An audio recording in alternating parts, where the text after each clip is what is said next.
What's cracking YouTube? So second Wednesday video coming at you. This is a video about something I find really interesting. A little bit different from your normal health and fitness channels to discuss this, I think, but it's something that bears some thinking about. As I've said in previous videos, yes, I'm interested in fitness. Yes.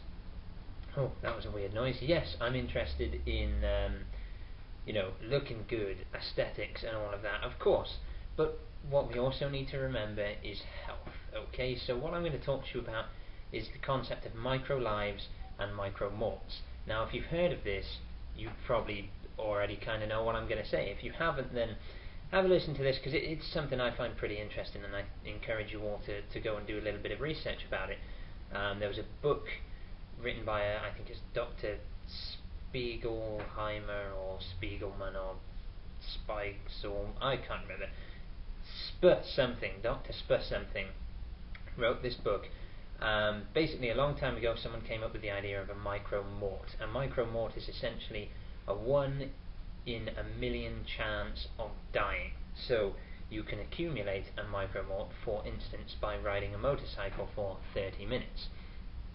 Now, what this does is essentially says, based on statistics of everything that's happened in the past, how risky something you're doing is. So the concept of a micromort is just that you have, when you do this activity, you have a 1 in a million chance of dying and reducing your life expectancy to 0. However, as soon as you stop doing the activity, the micromort is removed, because obviously, just because you've ridden a bike, the bike's not going to give you cancer. The 1 in a million chance is that you're going to fall off and die. So if that didn't happen, your slate is wiped clean, effectively.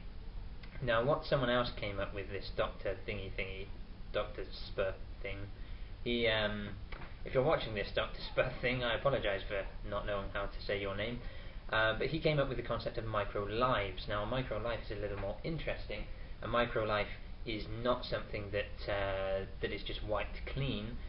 When you run out of microlives, you're dead. Basically, a microlife is 30 minutes of life.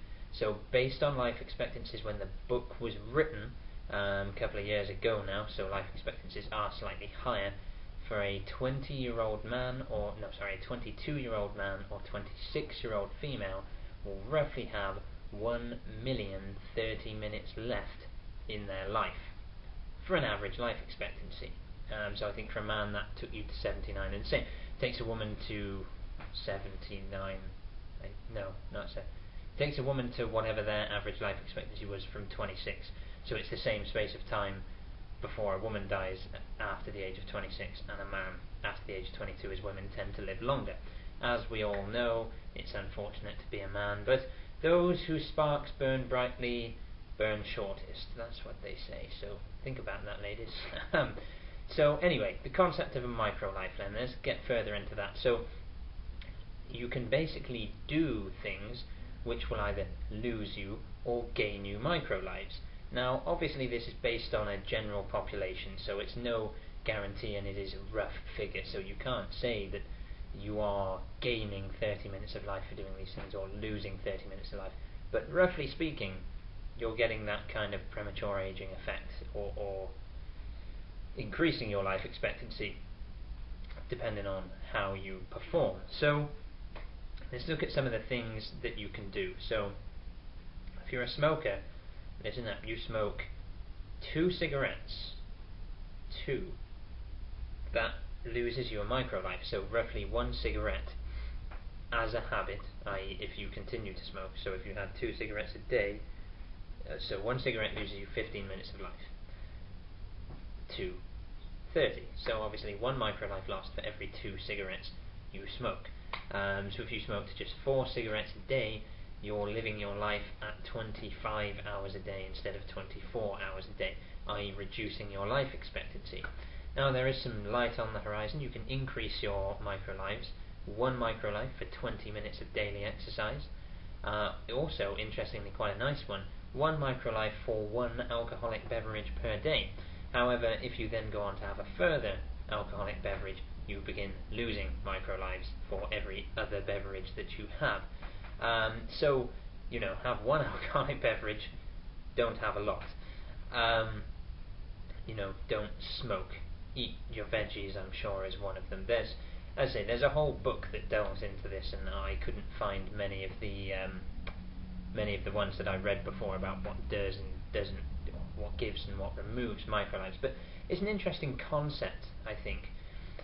Not because it's 100% foolproof, but because I think it's good to think about it in that way, to say that if I live my life stupidly, if I eat loads of crap food and I don't exercise and I'm sedentary and I don't do all the things I should do, then ultimately I will shorten my lifespan by, and if you're thinking about a realistic time figure, so every time you do this stupid thing you're losing 30 minutes of life, 1/1,000,000th of the amount of time you have left on Earth from the age of 22, then that really's got to make you think, like, should I be doing this shit? Should I be binge drinking, on a Saturday night? Is 12 pints worth a day of my life, or half a day of my life? I mean, that's kind of what interests me about it. Two things interest me. That it's a good way to look at things, and I think it's a way to look at things that really does work to structure behaviour change. So if you get the book and research it, then you may begin to drink less, smoke less, exercise more, do all of these things that are going to dish you up extra microlives, because it becomes almost like a game to see, oh, well, today I managed to gain 3 hours of life. Cha-ching, how good is that? I mean, okay, you're losing 24 hours of life every day, so you'd have to gain at least 24 hours and 1 minute of life every day to kind of cheat death. But that's the other thing I find interesting, is the concept that, assuming it's correct, you could technically probably cheat life if you were really careful, and you probably wouldn't be able to do this if you had a day job. But assuming that the whole biological clock thing is correct, okay, this is going completely off topic, but it's, again, as I say, it's something that intrigues me. So there's this whole biological clock idea. Sorry, my phone's just gone off.